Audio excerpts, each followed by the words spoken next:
ఇప్పుడే జీ5 app download చేయండి. చూడండి మీ ఫేవరెట్ టీవీ షోస్ ఎప్పుడైనా ఎక్కడైనా. డాక్టర్ గారు, మరి నేను చెప్పినట్టుగా ఆహార నియమాలు బాగా పాటిస్తూ కాస్త ఆరోగ్యకరంగా ఉన్న వాళ్ళందరూ కూడా ఒక 3 ఆసనాలు చెప్పండి, మాకు పెద్దగా ఓపిక లేదంటే తీరిక లేదు ఆసనాలు చేసుకోవడానికి అని అంటున్నారు. వాళ్ళందరికీ కూడా ఏ 3 ఆసనాలు ప్రతిరోజు చేసుకోవాలో చెప్దామా? తప్పనిసరిగానమ్మా. అందరికీ పొట్ట బాగా తగ్గాలని ఉంటుంది, షుగర్ రాకూడదని ఉంటుంది, అవును, నడువు నొప్పి కూడా రాకుండా ఉండాలని ఉంటుంది, మోకాళ్ళ నొప్పులు కూడా రాకూడదు, ముఖ్యంగా ఇట్లాంటివి ఎక్కువ కోరికలు ఉంటాయి. అవును. అందుకని ఈ భాగాలకి ఎక్కువగా ఉపయోగపడే ఆసనాలు ముచ్చటగా 3 నేను చెప్తానమ్మా. పొట్ట తగ్గటానికి ఉత్తాన పాదాసనం, ఇది బాగా ఉపయోగపడుతుంది. దీంతో పాటు డయాబెటిస్ రాకుండా ఉండాలని వచ్చినా కూడా వక్రాసన అద్భుతంగా పనికొస్తుంది. ఇది నడుము సన్నగా ఉండటానికి, నడుము నొప్పులు బాగా పక్కటెముకలు పట్టేయకుండా ఉండటానికి, బాగా ఫ్లెక్సిబిలిటీకి భలే మంచిది.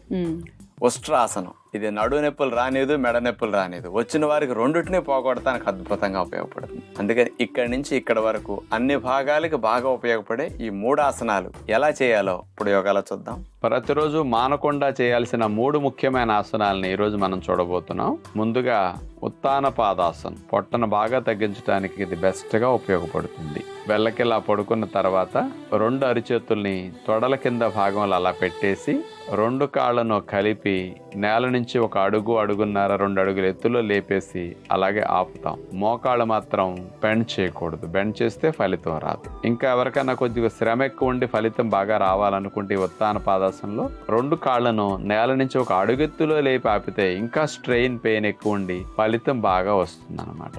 అలా ఉత్తాన పాదాసనాన్ని చేసి రిలాక్స్ అయ్యి కావాలంటే మరోసారి రిపీట్ చేసుకోవచ్చు. ఇక 2వ ఆసనముగా వక్రాసనం చేయబోతున్నాం. ముందుగా కాళ్ళు చాపేసి చేతులు వెనక్కి పెట్టుకుని దండాసనంలో కూర్చున్న తర్వాత ఎడమ కాలు చాపేస్తాం. కుడి కాలుని మోకాల దగ్గర నుంచి మడిచి కుడి పాదాన్ని ఎడమ మోకాలకి అవతల వైపు అట్లా నేల మీద ఆనిచ్చేస్తాం.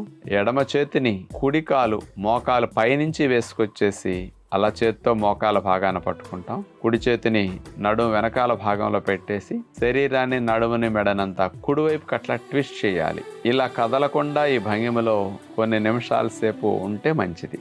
ఎంత బాగా నడుముని ట్విస్ట్ చేస్తే ఫలితం అంత బాగా వస్తుంది. ఒకవైపు అట్లా 1-2 నిమిషాలు కదపకుండా ఉన్న తర్వాత చేతులు వెనక్కి పెట్టుకుని కాళ్ళు చాపేసి ఒక 10 సెకండ్లు రిలాక్స్ అయ్యాక ఈసారి మళ్ళీ ఎడం వైపుకి వక్రాసనం చేయాలి.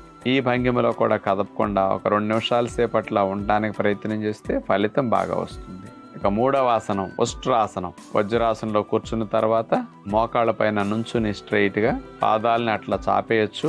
పాదాలు చాపితే అందట్లేదు అనుకున్న వారు పాదాలు వేళ్ల మీద నుంచోబెట్టైనా కొంత మడం హైట్ వస్తున్నప్పుడు అట్లయినా చేయొచ్చు.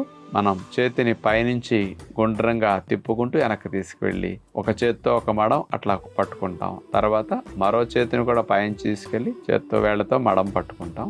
నడుముని, మెడని వెనక్కి విరిచి విల్లు విరిచినట్టుగా ఒక బాణం షేప్ ఎట్లా ఉంటుందో శరీరాన్ని ఆ భంగిమలో అట్లా వెనక్కి ఉంచేస్తాం. అట్లాగే కదలకుండా ఒక 1/2 నిమిషం నుంచి నిమిషం సేపు ఉంటే ముందుకు వంగినప్పుడు వచ్చే ఒత్తిడి వెనక్కి వంచేసరికి పూర్తిగా విరుగుడు అయిపోతుంది అన్నమాట.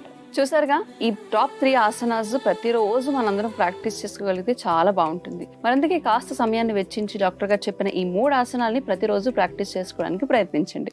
జీ5 యాప్ డౌన్లోడ్ చేసి అన్ని ఎపిసోడ్స్ పూర్తి ఉచితంగా చూడండి.